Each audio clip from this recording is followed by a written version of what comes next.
তো বারবার যখন তুমি আমাকে বলছো যেতে, তাহলে তুমি আমার কিছু কথা শোনো। প্রথম কথা হলো এই, রব্বি ইশরাহ লি সদরি, আমার অন্তরটা একটু প্রশস্ত করে দাও। ওয়াসসির লি আমরি, আর আমার কাজটা সহজ করে দাও। আমি কাজে মাঠে নামবো, আর যেখানে সেখানে বাধাগ্রস্ত হব, এইটা আমি চাচ্ছি না। কাজটা আমার সহজ করে দাও। ওয়াহলুল উকদাতাম মিন লিসানি, আমার কথা বলাতে জড়তা আছে, আমি খুব ভালো করে কথা বলতে পারি না। তুমি আমার কথা বলাটা স্পষ্ট দিয়ে আপনি সাথে দিতেন। তো আল্লাহ বলছেন, ঠিক আছে, তোমার ভাইকে আমি সাথে দিলাম, তোমার ভাইকে তুমি সাথে নিয়ে যাও। তো তারপরে মুসা বলছেন যে, তো ঠিক আছে, কি হবে সেটা আমি দেখবো, আমি তোমার সাথে আছি।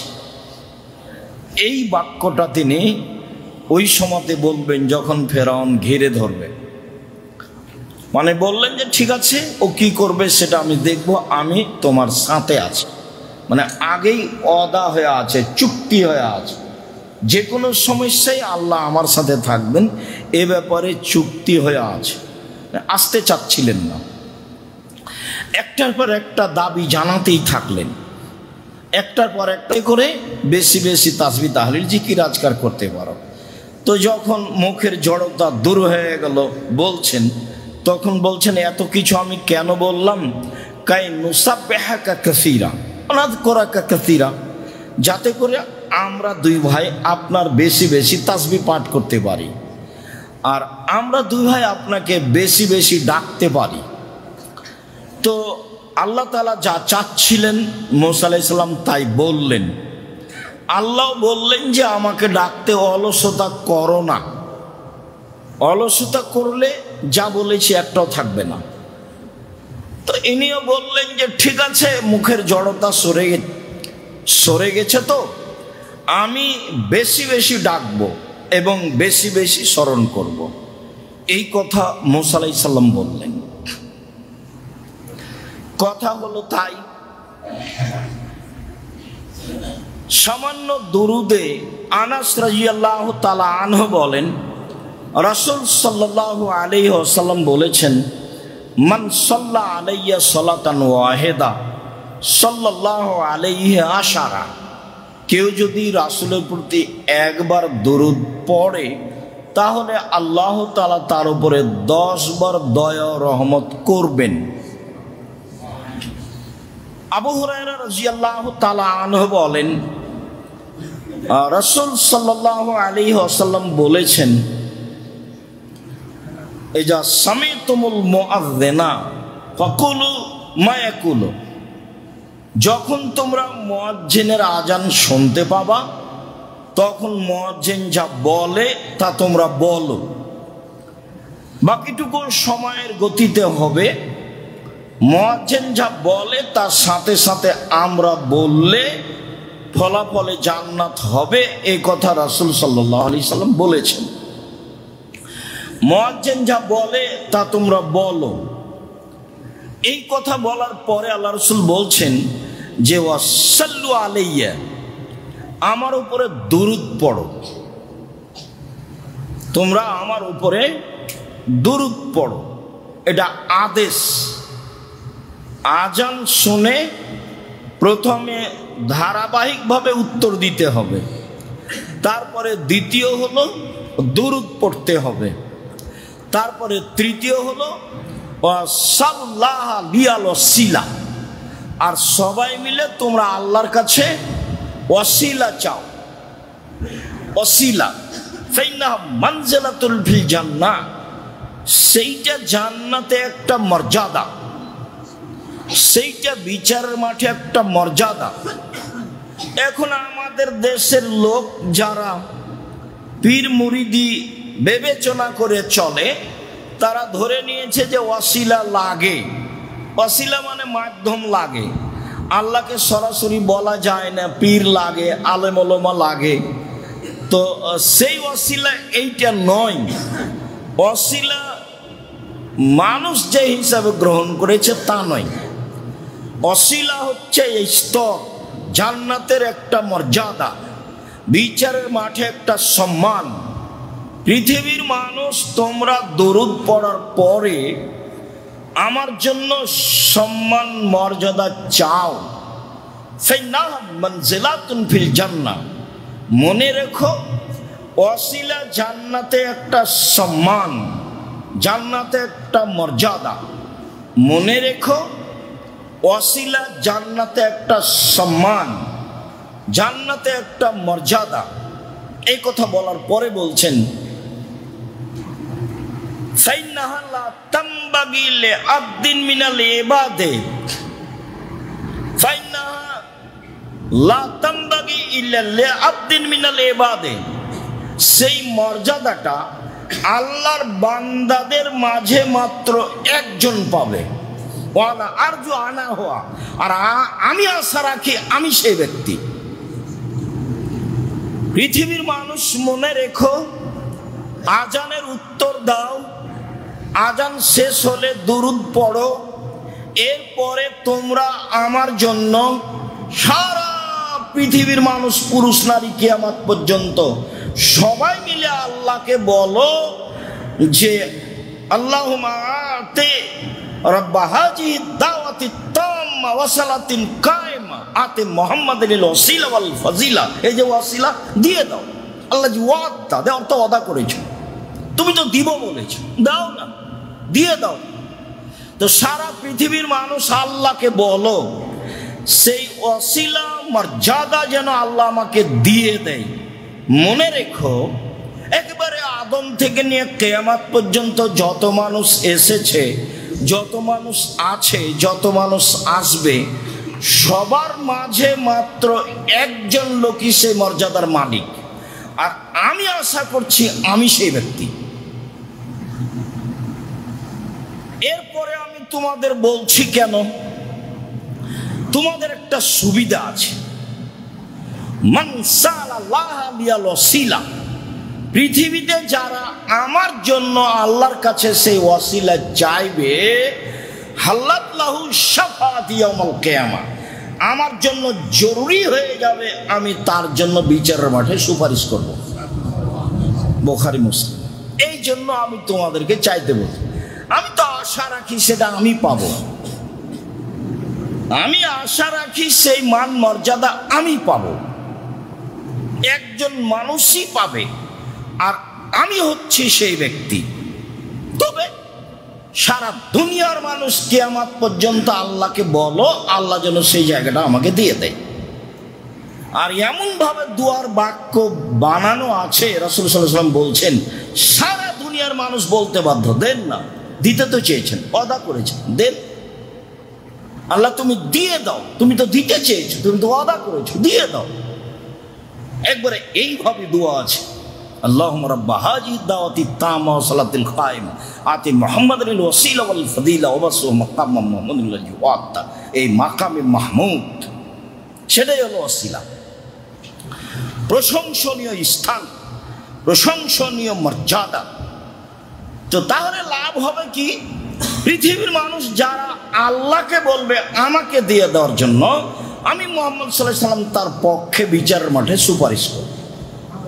এই জন্য আমি দুনিয়ার মানুষকে এটা বলতে বলছি। তা আজকে আমাদের সাথে আলোচনার সম্পৃক্ততা কি, দুরূদ। সেটা হলো এই, অবশ্যই আজানের উত্তর দিব, সাথে সাথে একটা আজানের উত্তর দিলেই হবে। উত্তর শেষ হলে দুরূদ পড়ব, তারপরে তাকে দিয়ে দেওয়ার জন্য বিশেষ দোয়া পড়ব। এ তুমি দিতে ওয়াদা করেছো, দিয়ে দাও। সম্মানিত দিনী ভাই বোন, আয়েশা রাদিয়াল্লাহু তাআলা আনহা বলেন, কানান নবী সাল্লাল্লাহু আলাইহি সাল্লাম ইয়াকুলু ফি দুআয়ে ফি সালাতিহি, আল্লাহর নবী সালাতে তার দুআতে বলতেন, আল্লাহর নবী সালাতে তার দুআতে বলতেন, আল্লাহুম্মা ইন্নী আউযু বিকা মিন আযাবি জাহান্নাম হে আল্লাহ, তোমার কাছে আমি জাহান্নামের শাস্তি থেকে আশ্রয় চাচ্ছি। আউযু বিকা মিন আযাবিল কবর, তোমার নিকট আমি কবরের শাস্তি হতে আশ্রয় চাচ্ছি। আউযু বিকা মিন ফিতনাতিল মাসিহিদ দাজ্জাল, তোমার কাছে আমি দাজ্জালের ফিতনা থেকে বাঁচতে চাচ্ছি। আউযু বিকা মিন ফিতনাতিল মাহিয়া ওয়াল মামাত, তোমার কাছে বাঁচতে চাচ্ছি ইহকালের যত ফিতনা আছে আর পরকালের যত ফিতনা আছে, সব সমস্যা, সব ফিতনা থেকে আমি তোমার কাছে বাঁচতে চাচ্ছি।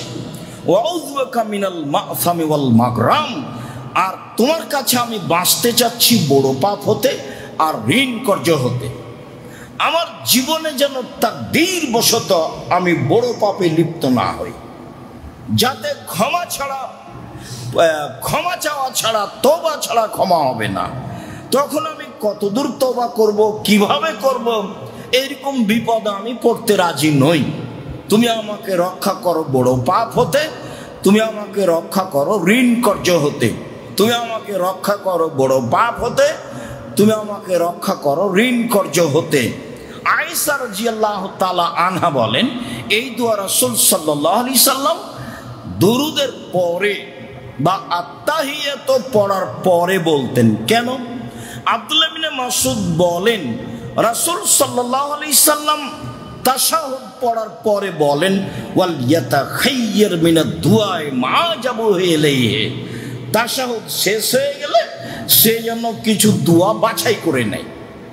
কি বলবে তার পছন্দ মতো দোয়া বাছাই করে নেয়, বাছাই করে নিয়ে বলবে। আব্দুল্লাহ ইবনে আব্বাস রাদিয়াল্লাহু তাআলা আনহু বলেন, কানা নবী সাল্লাল্লাহু আলাইহি সাল্লাম ইউআল্লিমুহুম হাযা দুআ, যে দোয়াটা বললাম এই দোয়াটা আল্লাহর নবী সাহাবীগণকে শিখিয়ে দিতেন। কামা ইউআল্লিমুহুম সূরাতা মিনাল কোরআনে, যেমন ভাবে তিনি বারবার বলে বলে কোরআনের আয়াত শিখাতেন।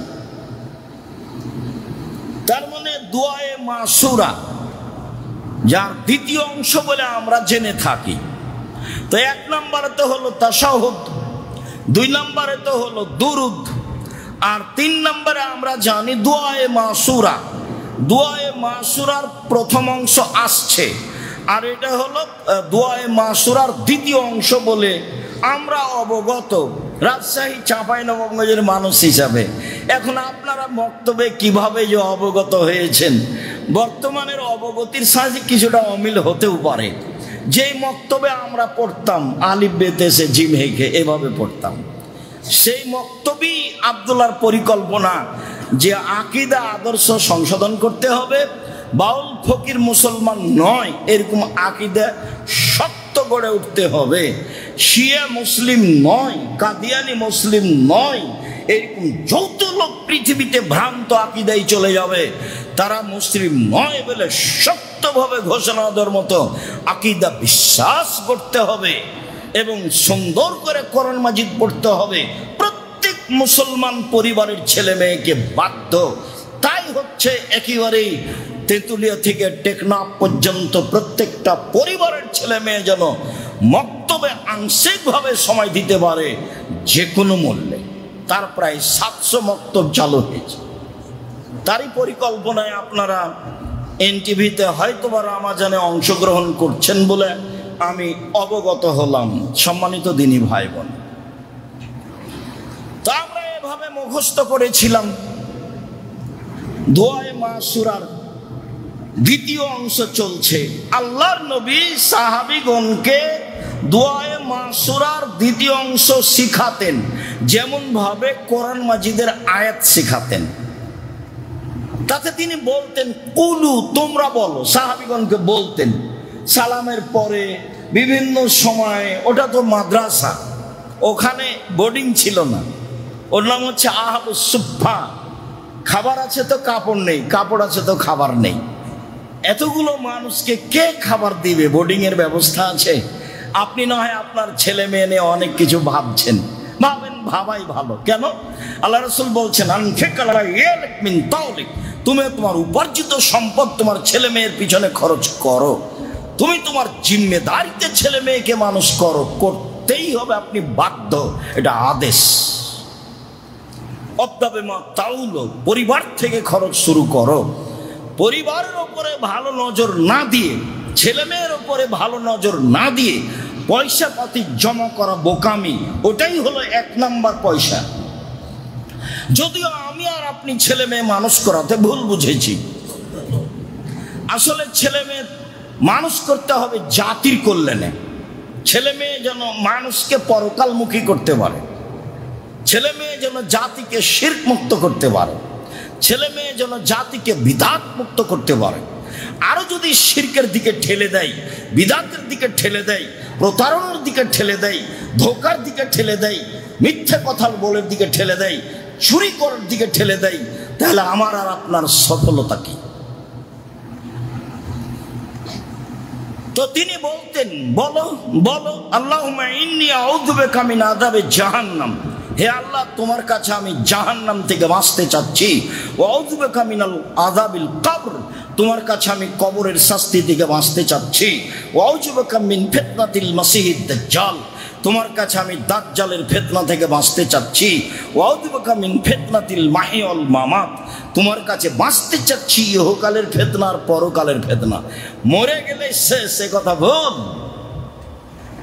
দুনিয়াবি সমস্যা থেকে চলে গেছে, তখন মানুষ মনে করলো যাক, তার যত মামলা টামলা ছিল সব গেল, এখন আর কাকে জেলে দিবে, গেছে, যত ঝামেলা ছিল সব মিটে গেছে, এটা আমি আর আপনি বুঝেছি।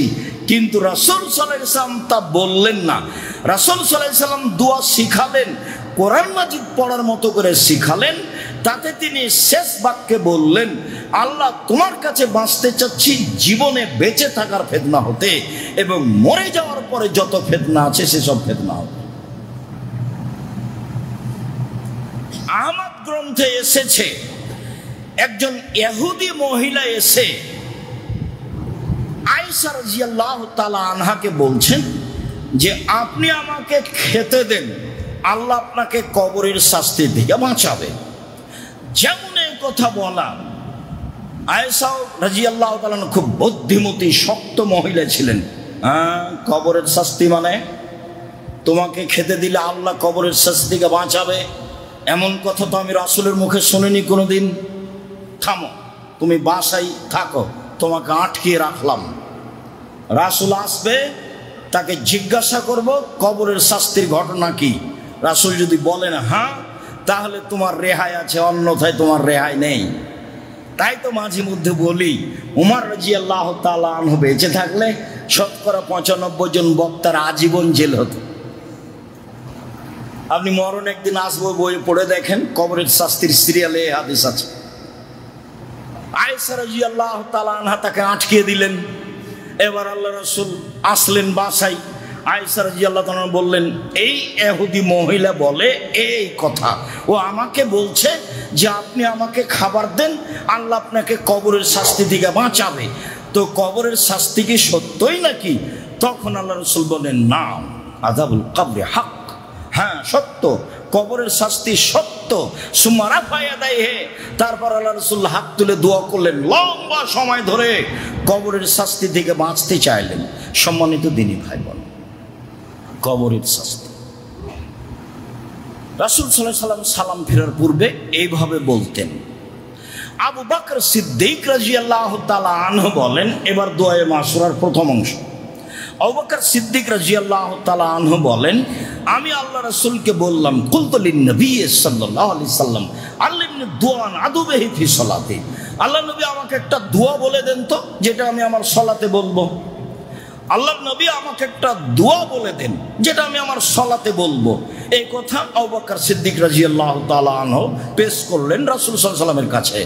তখন আল্লাহ রাসূল বললেন যে কুল, ঠিক আছে আপনি বলেন, কুল, ঠিক আছে আপনি বলেন, আল্লাহুম্মা ইন্নী যালামতু নাফসি যুলমান কাসীরা, হে আল্লাহ আমি নিজের প্রতি খুব অত্যাচার করেছি, কত যে মিথ্যা কথা বললাম, কত যে মিথ্যা কসম করলাম, কত যে অন্যায় অবিচার করলাম, কত যে মুখখান বন্ধ করে চুপটি করে থাকলাম, একটু তাসবিহ তাহলিল জিকির আজকার করলাম না। সারা জীবনটাই নিজের উপরে জুলুম অত্যাচার করেছি। আল্লাহুম্মা ইন্নী যালামতু নাফসি যুলমান কাসীরা, জীবনে খুব অত্যাচার করেছি নিজের উপরে। আচ্ছা, নিজের উপরে অত্যাচার কেন? এইভাবে কোরআনেও বলা হয়, এইভাবে হাদিসে এসেছে। আমি অন্যায় করলাম তো আমার আত্মার উপরে জুলুম করলাম, এ আবার কি কথা? জি, মরার পরে ভালো মন্দ আত্মা বুঝবে। আপনার দেহকে উঠিয়ে বসানো হয় তাই কবরটা অতটুকু গভীর করা হয়েছে, তা নয় তো। যদি কবরে আপনার এই গোটা দেহটাকে উঠিয়ে বসানো হয়, যদি এটাই সত্য হয়, তাহলে যাকে বাঘে খেয়ে নিয়েছে তার কবর কোথায়? তাহলে যে আগুনে জ্বলে গেছে তার কবর কোথায়? তাহলে যে নদীতে সাগরে ভেসে গেছে তার কবর কোথায়? কবর বলতে মরার পর থেকে নিয়ে বিচারের দিন পর্যন্ত এই লম্বা সময়ের নাম হচ্ছে কবর। একে বলা হয় আলামে বারজাক, আত্মার জগৎ। এই আত্মা বুঝবে আমি শাস্তি ভোগ করছি, আমি কষ্ট পাচ্ছি। আত্মা বুঝে তো। একটা ভুলের কারণে সব লোক যখন আপনাকে গালি দেয়, সবাই রিরি করে উঠে, তখন আপনার আত্মা লজ্জা পায় এবং আপনিও বলেন কথাটা ভুলই হয়ে গেছে, এখন কি করি, ক্ষমা নেওয়া ছাড়ার কিছু আছে? এই লজ্জা বোধ করে আপনার আত্মা। ঘটনা আমিও বুঝি, আপনিও বুঝেন। তাই আল্লাহ বলেছেন যে জুলুম হচ্ছে আত্মার, তার রাসূল বলছেন জুলুম হচ্ছে আত্মার। যেহেতু আমি আমার আত্মার প্রতি জুলুম করেছি, ফাগফিরলি, তুমি আমাকে ক্ষমা করো। মাগফিরাতাম মিন ইনদিক, ক্ষমা তো তোমার পক্ষ থেকে হয়। ওয়ারহামনি, তুমি আমার প্রতি দয়া করো। ইন্নাকা আনতাল গফুরুর রহিম, তুমি বড় দয়াশীল, তুমি বড় ক্ষমাশীল। তুমি বড় দয়াশীল, তুমি বড় ক্ষমাশীল। এইটা হলো দুআয়ে মাসুরার প্রথম অংশ বলে আমরা অবগত। যেভাবে আমরা বলি তাতে বলার সিরিয়ালে 19-20 হলে কোনো সমস্যা নেই। 1 আত-তাশাহুদ, 2 হলো দুরুদ, 3 হলো দুআয়ে মাসুরা। যে অংশ হোক না কেন আগে আল্লাহুম্মা ইন্নী যালামতু নাফসি যুলমান কাসীরা, এটা প্রথম অংশ বলে বলছি। আপনার শেষের অংশ হলে আসে যায় না। আল্লাহুম্মা ইন্নী আউযু বিকা মিন আযাবি জাহান্নাম, এটা আপনার আগের অংশ বা পরের অংশ হলে কোন কিছু আসে যায় না। আমির ইবনে আব্দুল্লাহ বলেন, রাসূল সাল্লাল্লাহু আলাইহি ওয়াসাল্লামকে আমি বললাম, বা রাসূল সাল্লাল্লাহু আলাইহি সাল্লাম তাকে জিজ্ঞাসা করলেন, মা তাকুলু ফি সালাতিকা, তুমি তোমার সালাতে কি দোয়া পড়ো? একজন সাহাবীকে আল্লাহর রাসূল জিজ্ঞাসা করছেন। তখন সাহাবী উত্তরে বলছেন যে আমি বাদাত তাশাহুদ, আত্তাহিয়াতু বলার পরে বলি আল্লাহুম্মা ইন্নী আসআলুকাল জান্নাহ, তোমার কাছে আমি জান্নাত চাচ্ছি। ওয়াউযু বিকা মিন আযাবিল কবর, আর তোমার কাছে আমি কবরের শাস্তি থেকে বাঁচতে চাচ্ছি। আল্লাহ রাসূলের সামনে সাহাবী এই উত্তরটা দিলেন। তো দুরুদের পরে আমরা এটুকু বলতে পারি, আর যা আছে সবই বলবো, তার মধ্যে এটাও আছে। আবু হুরায়রা রাদিয়াল্লাহু তাআলা আনহু বলেন, রাসূল সাল্লাল্লাহু আলাইহি সাল্লাম ইসাল্লিমু আন ইয়ামিনিহি ওয়া আন ইয়াসারিহি, রাসূল সাল্লাল্লাহু আলাইহি সাল্লাম সালাম ফিরতেন ডান দিকে ও বাম দিকে, ডান দিকে ও বাম দিকে। সুম্মা ইয়াকুল, মানে সালামের পূর্বেই, তিনি সালামের পূর্বেই বলতেন আল্লাহুম্মা কিনি আযাবাক ইয়াউমা তাবাসু ইবাদাক, হে আল্লাহ তুমি আমাকে জাহান্নামের শাস্তি থেকে বাঁচাও যেদিন মানুষের পুনরুত্থান হবে, যেদিন মানুষকে তুমি পুনরায় জীবিত করবে, সেই দিন তুমি আমাকে জাহান্নাম থেকে বাঁচাও। মুআয ইবনে জাবাল রাদিয়াল্লাহু তাআলা আনহু বলেন, হঠাৎ একদিন আল্লাহ রাসূল আমাকে বলছেন, মুআয ইন্নাকা উহিব্বু হুব্বান শাদীদা আন্নাকা উহিব্বু, মুআয শোনো আমি তোমাকে খুব ভালোবাসি। আল্লাহ রাসূল বলছেন, মুআয ইবনে জাবাল শোনো আমি তোমাকে খুব ভালোবাসি।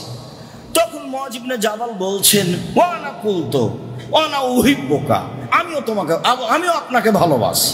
মুআয বলছেন আমিও আপনাকে ভালোবাসি।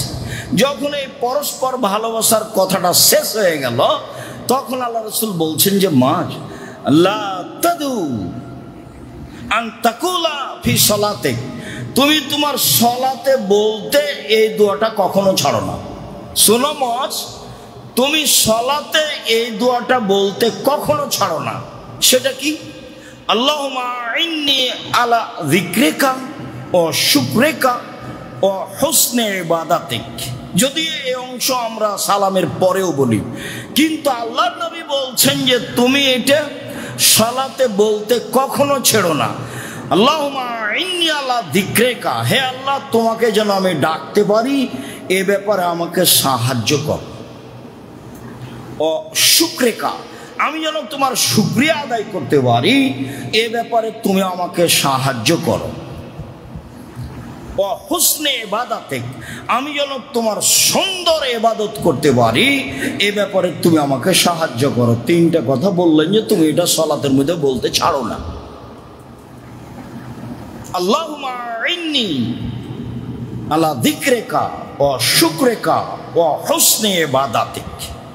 এই দোয়াগুলো রাসূল সাল্লাল্লাহু আলাইহি সাল্লাম দুরূদের পরে পড়তেন, যা একাধিক হাদিস দ্বারা বোঝা যাচ্ছে। আরো অনেক দোয়া আছে, আজকের জন্য আমরা সময়ের গতিতে কিছু বলবো ইনশাআল্লাহ। আল্লাহুম্মা সাল্লি আলাইহি আল্লাহুম্মা বারিক আলাইহি।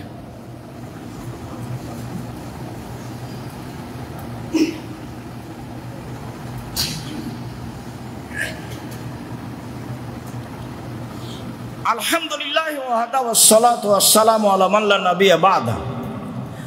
আবু হুরায়রা রাদিয়াল্লাহু তাআলা আনহু বলেন, কানা নবী সাল্লাল্লাহু আলাইহি সাল্লাম ইয়াকুলু ফি দুআইহি আও ফি সালাতিহি ফি দুআই। রাসূল সাল্লাল্লাহু আলাইহি সাল্লাম তার দুআতে বলতেন, তিনি তার সালাতে দোয়া হিসাবে পড়তেন, আল্লাহুম্মা ইন্নী আউযু বিকা মিনাল জুবনি ওয়া আউযু বিকা মিনাল বুখলি। হে আল্লাহ, আমি তোমার কাছে বাঁচতে চাচ্ছি ভীরুতা হতে, মানে ভয় পাওয়া, এই হবে সেই হবে, এই করো না সেই করো না, এটা একটা দুর্বলতা। দিনই কাজে আমি যেন ভীরু না হই, এই ব্যাপারে তুমি আমাকে বাঁচাও। আল্লাহুম্মা ইন্নী আউযু বিকা মিনাল জুবনি, আমি তোমার কাছে কাপুরুষতা পরিচয় দেওয়া হতে বাঁচতে চাচ্ছি। দিন ধর্মের কাজ কোনোদিনই এমনি এমনি হয়নি। রাসূল সাল্লাল্লাহু আলাইহি সাল্লামের কি ঠেকা বেঁধেছে মাঠে, তরবারি নিয়ে যুদ্ধ করতে হবে, দোয়া করলেই তো হয়। দোয়া তো করলেন বিচারের মাঠে, কিন্তু যুদ্ধও তো করলেন।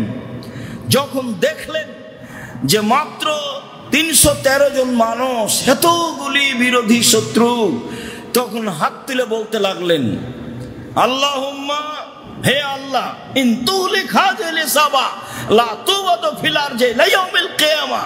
আজকে যদি তুমি 313 জন লোককে ধ্বংস করে দাও, কিয়ামত পর্যন্ত তোমাকে ডাকার মতো কোনো মানুষ থাকবে না। এইভাবে তিনি যুদ্ধের মাঠে হাত তুলে দোয়া করতে লাগলেন। এক পর্যায়ে আবু বকর সিদ্দিক গায়ে হাত দিয়ে বলছেন, ইয়াকফিকা, যা দোয়া করেছেন এটাই যথেষ্ট, আর লাগবে না। ইয়াকফিকা, যা দোয়া করেছেন এটাই যথেষ্ট, আর লাগবে না। দোয়া করতে করতে গায়ের যে জামা ছিল, যে গায়ের যে কাপড় ছিল, চাদর, সেটা একবারে ঝুলে নিচে পড়ে গেছে। বলতেই আছে,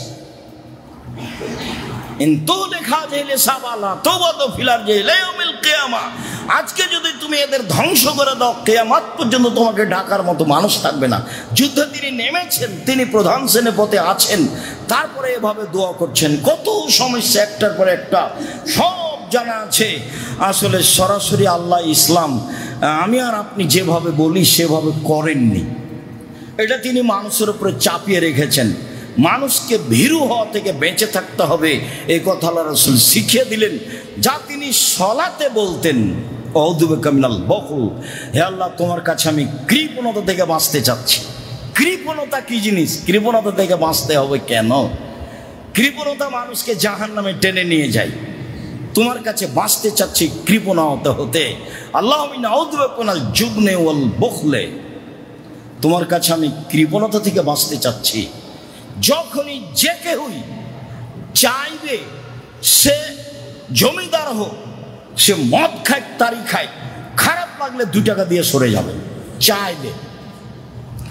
আর যখন নিজে থেকে দিবেন তখন যাকে দিচ্ছেন সে যেন পরেজগার হয়, যে প্রতিষ্ঠানে দিচ্ছেন সেই প্রতিষ্ঠান যেন শিরক মুক্ত হয়, সেই প্রতিষ্ঠান যেন বিদআত মুক্ত হয়, যাকে দিচ্ছেন তাকে যেন আপনাকে ভালো লাগে। অন্যথায় এই দান আবার পাল্টা আপনার বিরুদ্ধে দাঁড়াবে। কেন? আপনি অন্যায়ের সহযোগিতা করেছেন। দিন বলে আপনি দিলেন, তা আপনি কেন বিবেচনা করেন না? ফাসালু আহলা যিকরি ইন কুনতুম লা তা'লামুন বিল বায়িনাতি ওয়াজ জবর। পৃথিবীর মানুষ, তোমরা না জানা জিনিস জানতে চাও প্রমাণ সহকারে। হুজুর কত বড় এই কথা আল্লাহ বলেননি। আল্লাহ বলছেন যা জানবা তা প্রমাণ সহকারে জানো। আর দিন রাত আপনাকে বলছি শরীয়তের একটা কাজও প্রমাণ ছাড়া নয়। এ তো একটা চলন্ত নীতির উপরে এসে ঢুকেছে। চলন্ত নীতি ছিল জাহেলিয়াত, বন্যতা, বর্বরতা। তার এখন এসে ইসলাম ঢুকছে নতুন ভাবে। যেটাই করবে সেটাই নবী বলেছেন, যেটাই করবে সেটা আল্লাহ বলেছেন। না হলে তো জাহেলিয়াত ছিলই।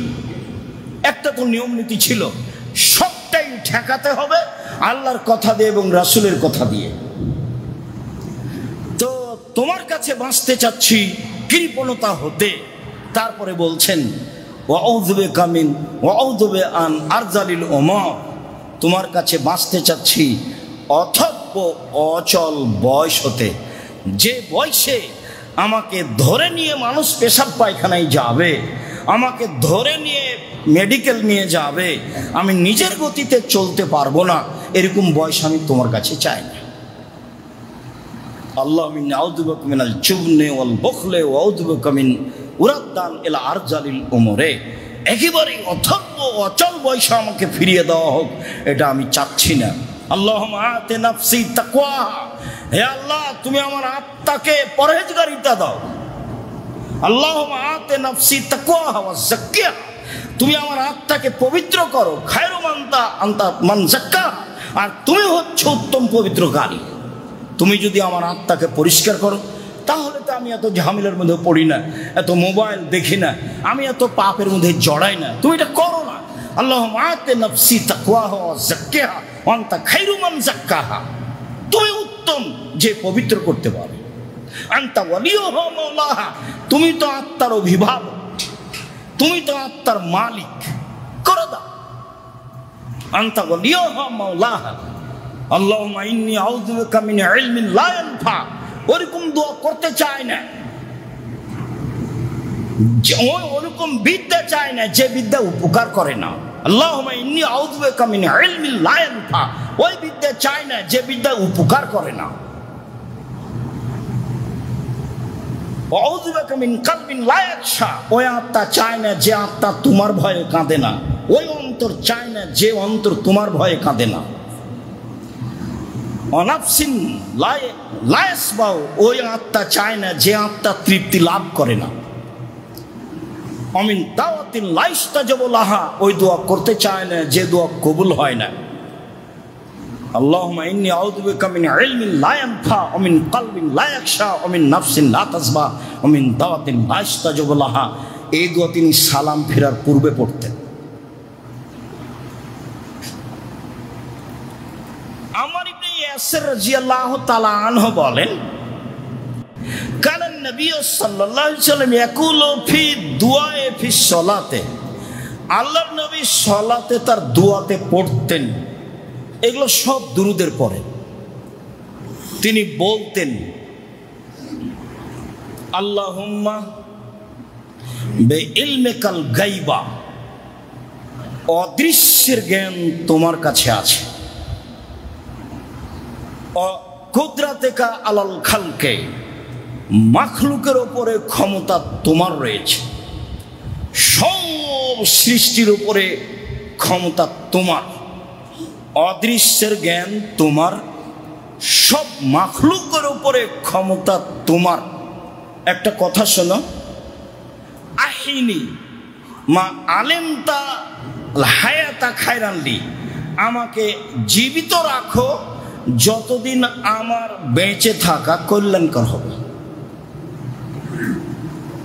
অত্তাওয়াফানি এজা আলেমতা আল অফাতা খায়রানলি, আর মরণ দাও যখন আমার জন্য মরে যাওয়া ভালো হবে।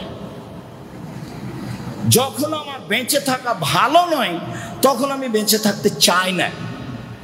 যতক্ষণ আমার বেঁচে থাকা কল্যাণকর ততক্ষণ তুমি আমাকে বাঁচিয়ে রাখো, আর যখনই আমার মরে যাওয়া আমার জন্য কল্যাণকর তখনও তুমি আমার মরণ দাও। ওয়াসআলুকা খাসিয়াতাকা ফিল গায়বে ওয়াশ শাহাদাতে, আর তোমার কাছে চাচ্ছি তোমাকে দেখেও না দেখে যেন তোমাকে আমি ভয় করি। তোমার ভীতি চাচ্ছি, তোমার যেন ভয় ভীতি আমার অন্তরে থাকে, দৃশ্যমান বিষয়ে অদৃশ্যমান বিষয়ে, দেখেও না দেখে তোমার ভয় ভীতি আমার অন্তরে তোমার কাছে চাচ্ছি। ওয়াসালুকা কালিমাতাল হাক্কি ফির রিদা ওয়াল গজব, সত্য কথা বলবো পরিস্থিতি অনুকূলে হলেও পরিস্থিতি প্রতিকূলে হলেও, এইটা দাও আমি যেন সত্য বলতে পারি। ওয়াসালুকাল কাসদা ফিল ফাকরি ওয়াল গিনা, আর খরচে মধ্যম পন্থা চাচ্ছি তোমার কাছে, ধনী হলেও গরিব হলেও। হঠাৎ করে যদি অন্যায় পয়সা জমা হয়ে যায় তখন বাজারে সবচেয়ে বড় মাছ কিনতে মন চাইবে, আর যখন সব পথঘাট বন্ধ হয়ে যাবে তখন আর বড় মাছ কেন, পুঁটির মাছও কিনা যাবে না। যেটা আপনাদের চোখের সামনে ঘটছে। এইরকম আমি চাই না। ওয়াসআলুকা আল কাসদা ফিল ফাকরি ওয়াল গিনা, ধনীও দরিদ্র অবস্থায় মধ্যম পন্থায় খরচ করা তোমার কাছে চাই। বোকামি খরচ যেন মাথার উপরে চেপে না যায়। স্ত্রী একটা বলল সেটা করে ফেললাম এমনটা যেন না হয়, যার কারণে মিথ্যা কথা বলতে হবে, মিথ্যার আশ্রয় নিতে হবে, এলাকা থেকে পালিয়ে যেতে হবে, এটা যেন না হয়।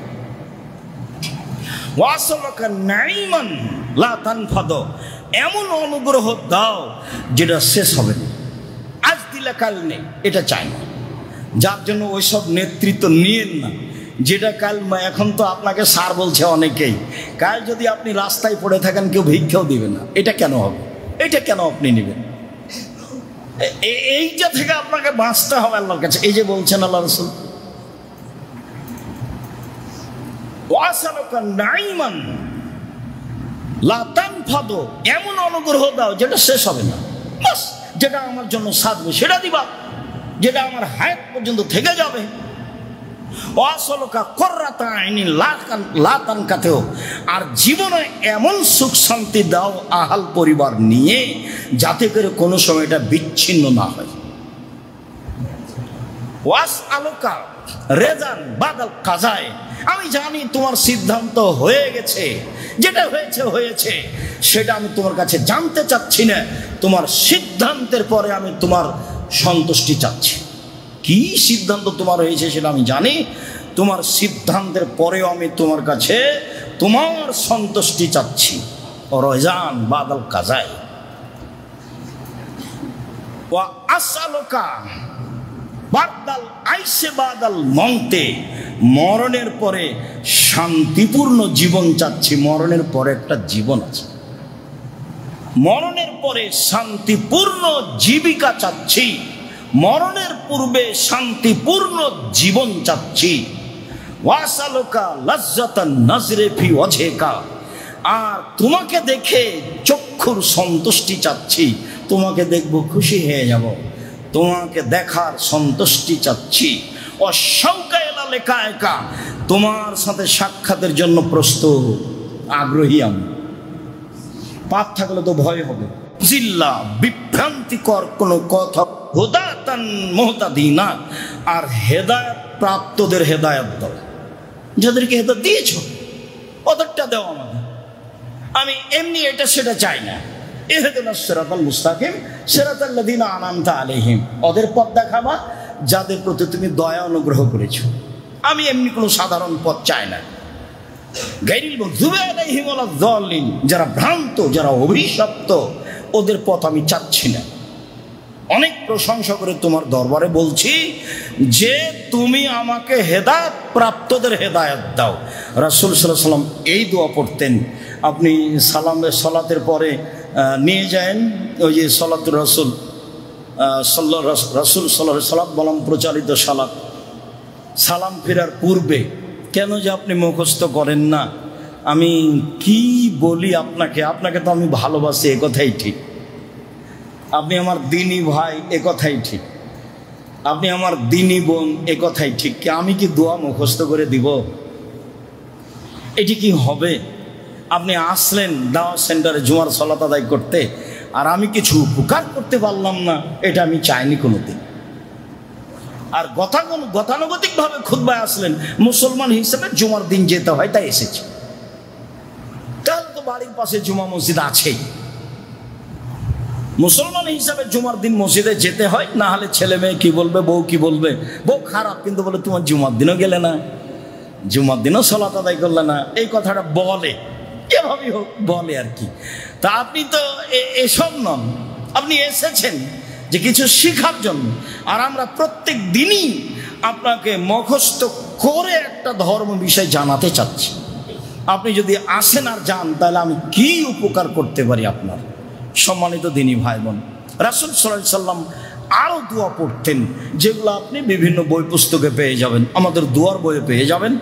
ধারাবাহিকভাবে এই দোয়াগুলি দেওয়া আছে, আর শেষে দেওয়া আছে যেসব কারণে দোয়া কবুল হয়। তো একটু সালাম। আনাস রাদিয়াল্লাহু তাআলা আনহু বলেন, কানা নবী সাল্লাল্লাহু আলাইহি সাল্লাম ইসাল্লামু আন ইয়ামিনিহি ফায়াকুলু আসসালামু আলাইকুম ওয়া রাহমাতুল্লাহ। আল্লাহ রাসূল যখন বলতেন ডানে আসসালামু আলাইকুম ওয়া রাহমাতুল্লাহ, ফা নারা আও আরা বায়াজাল খাদ্দে খাদ্দিল আয়মান, আমরা তার গালের ডান দিকের শুভ্রতা দেখতে পেতাম। এমনভাবে সালামটা ফিরলেন যে আমরা তাকালে দেখতে পাচ্ছি তার গালের শুভ্রতা। সাদা মানুষ, সুন্দর রূপ চেহারা। আয়েশা রাদিয়াল্লাহু তাআলা আনহা বলেন, তার এমন চেহারা ভিন্ন ধরনের ছিল, যেটাকে মনে হতো যে আমি মুখের পাশে যদি সুই সুতা নিয়ে যাই, তাহলে আমি সুয়ের ছিদ্রে সুতা দিতে পারবো। এভাবে আয়েশা রাদিয়াল্লাহু তাআলা আনহা বলেন। তারপরে বই যেটা আছে আব্দুর রহিমের, তা আছে রাসূল সাল্লাল্লাহু আলাইহি ওয়াসাল্লাম দেখতে যেমন ছিলেন, বইটা পড়তে হবে। তাহলে রাসূল সাল্লাল্লাহু আলাইহি ওয়াসাল্লাম দেখতে কেমন ছিলেন, রাসূল সাল্লাল্লাহু আলাইহি ওয়াসাল্লাম দেখতে যেমন ছিলেন, বইয়ের নাম এটা খুঁজে বের করতে হবে। আর দোয়ার জন্য এইগুলো।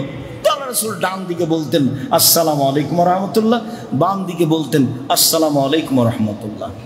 সালাম ফিরার পূর্বে যদি আরো কিছু দোয়া পড়তে চান, সেগুলো এই দোয়ার আগেই হতে হবে, সেগুলো দুরুদের পরে হতে হবে, যেগুলোকে বলেছি প্রশংসা হিসাবে। যে সাদ রাদিয়াল্লাহু তাআলা আনহু বলেন, রাসূল সাল্লাল্লাহু আলাইহি সাল্লাম একটা লোককে দোয়া করতে শুনলেন।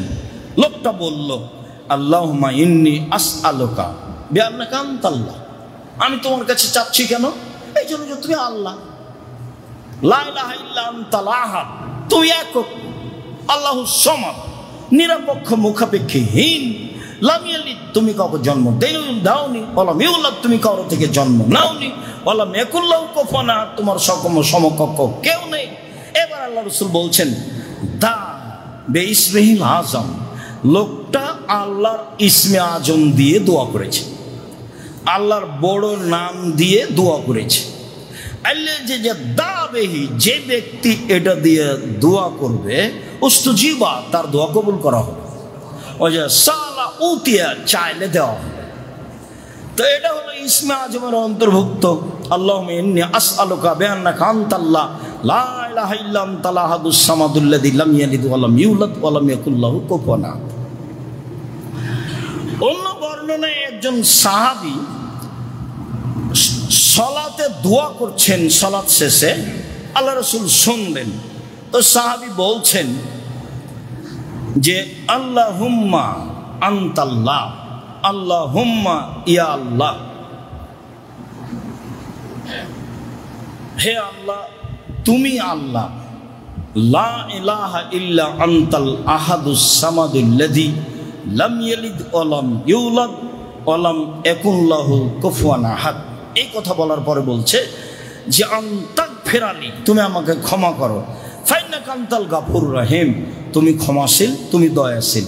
তাহলে ইসমে আজমের পরেও এটুকু বলা যাবে আর অন্য এক বর্ণনায় এসেছে যে বলা হচ্ছে ইয়া হান্নান আল মান্নান বাদিউস সামাওয়াতি ওয়াল আরদ ইয়া দাল জালালি ওয়াল ইকরাম ইয়া হাইয়ু ইয়া কাইয়ুম আসআলুকা। ইয়া হান্নান ইয়া মান্নান বাদিউস সামাওয়াতি ওয়াল আরদ ইয়া দাল জালালি ওয়াল ইকরাম ইয়া হাইয়ু ইয়া কাইয়ুম আসআলুকা। তোমার কাছে চাচ্ছি। কি চাচ্ছেন দেখুন, বলেন কি চাচ্ছেন। আমি দয়াশীল, এটাই বলেন। আর যদি আপনার অন্য কিছু চাওয়ার ইচ্ছা থাকে আপনি বলেন। কিছুই যদি মনে না থাকে, রব্বানা আতিনা ফিদ দুনিয়া হাসনাতাও ওয়া ফিল আখিরাতি হাসনাতাও ওয়া কিনা আযাবান নার। আমার একটা পরামর্শ আগে থেকে আছে, সেটা আপনি বলতে পারেন। সেটা হলো রব্বির হামহুমা কামা রব্বায়ানি সাগীরা। বলার তো সুযোগই হয় না, মনেই তো থাকে না। মাটি দিয়ে চলে এসেছি, বাস শেষ। ছবি না হয় রেখেছি মায়ের, ছবি না হয় রেখেছি বাপের, কিন্তু দোয়া পড়তে হবে এটা তো অত ভাবি না। এটা তো একটা ঝামেলার কাজ, দোয়া পড়তে হবে। তা বহুদিন বলেছে এভাবে ছবি রেখে কোনো লাভ নেই। ছবিটা ছিঁড়ে ফেলে দেন, কাঠে যে সুন্দর করে সাজিয়েছেন ওটা ভেঙে ফেলে দেন, ওই সম্মান লাগবে না। আপনি সালাম ফেরার পূর্বে বলেন রব্বির হামহুমা কামা রব্বায়ানি সাগীরা। কল পুরুষ নারী যারা মুসলমান হয়েছে সবকে ক্ষমা করে। আল্লাহুম্মা গফির লিআবিল মাহাদিন ওয়াবসালাহু ফি কবরিহি ওয়া নাব্বির লাহু ফিহি। আল্লাহ তুমি আমার বাপ মাকে ক্ষমা করো, তাদের উচ্চ মর্যাদা দান করো, তুমি তাদের কবরের শাস্তি মাফ করো, তুমি তাদের কবরকে আলোকিত করো। দোয়া পড়েন যেভাবে আপনার সহজ হয়। সালাম ফেরার পূর্বে আপনি ইচ্ছামত দোয়া পড়েন। বুখারী মুসলিমের হাদিসের শেষ অংশটি আবারও আজকের মতো বলে কথা শেষ করি। রাসূল সাল্লাল্লাহু আলাইহি ওয়াসাল্লাম বললেন, আত্তাহিয়াত পড়ার পরে, তাশাহুদ পড়ার পরে সুম্মাল ইয়াতাখাইয়ার মিনাদ দুআয়ে মা জাবাহু ইলাইহি। তারপর সে পছন্দ করে নেক, বাছাই করে নেক কি কি দোয়া তাকে ভালো লাগে। যেসব দোয়া ভালো লাগে সেটা কোরআন মাজিদের হোক, সেটা হাদিসের হোক, সেটা বলতে থাকে। তো আপনাকে তো মুখস্থ করতে হবে, না আপনি বলবেন কি করে। কিছুই যদি মনে না থাকে তো যেটা আগে থেকে মনে আছে সেটাই বলেন।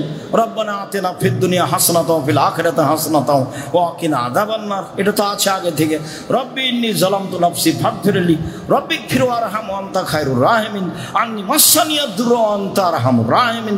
এগুলো তো বড় বড় দোয়া, ছোট ছোট কিন্তু অনেক বড় দোয়া।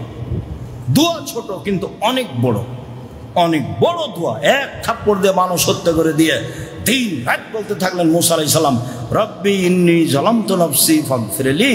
হে আমার প্রতিপালক, আমার আত্মার প্রতি আমি জুলুম করেছি, তুই আমাকে ক্ষমা কর। তবে ইউনূস আলাইহিস সালাম ক্ষমা চাননি।